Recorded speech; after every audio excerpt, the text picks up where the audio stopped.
I'm Julie Goodnight, and this is a safety tip brought to you by the Certified Horsemanship Association. We're here at Colorado State University, and I've got Haley as my assistant and our trusted mount, Dudley, to help us out.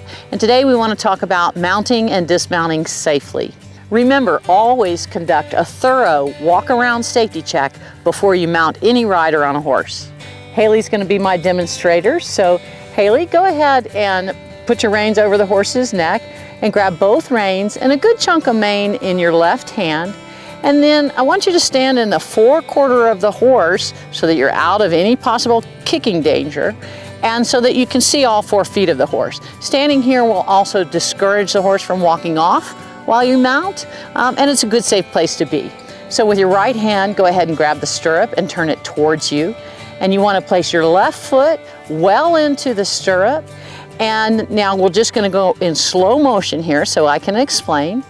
As you come around and prepare to spring up to the horse, with your right hand, you're going to reach to the offside pommel, and you're going to get your weight centered over the pommel and your forearm over the center of the horse's back as quickly as possible. So go ahead and step up, being careful not to jab the horse with your toe.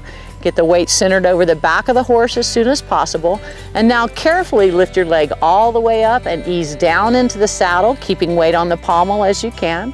Put your right foot in the stirrup and go ahead and straighten out your saddle and make sure it's sitting nice and square in the horse's back. And remember, we never let our horses walk off as soon as we mount. They need to stand patiently and wait for a cue. So now let's talk about dismounting the horse. We're just going to do the whole thing in reverse. So take your right foot out of the stirrup and lean on both your hands as you stand up and carefully swing your leg over the back of the horse, being careful not to touch him. Bring your legs together and leaning on your hands now to keep your weight centered on the back of the horse. Slip your left foot out of the stirrup and slide down on your right hip, facing forward as you land. And now you're ready to walk off with your horse. So good job. Thank you. It's always a good idea to use a mounting block whenever possible, not only for the comfort of the rider, but especially for the comfort of our horses. So when using a portable mounting block, always move the block to the horse. Once you have the horse set up and ready, don't try to move the horse and wrangle him all around. A portable block is made to move to the horse to make it easier on everyone. So first we want to make sure our horse is standing square. So go ahead and step to the front of the horse, Haley, as I get the block in position. And I want to place the block far enough away from the horse that the rider is not having to reach too far, but is not so close she can't hardly get her foot in the stirrup. I like to place it a little angle there. And I want to make sure my horse is standing very balanced before we ever mount a rider on him. So I'll go ahead and step to the front of the horse now, and Haley, holding the reins in your left hand, go ahead and step up to the block. Now with a smaller, go ahead and move it to where you want it. With a smaller portable block, it's a good idea for the instructor to stabilize the block with a foot. So go ahead and step up.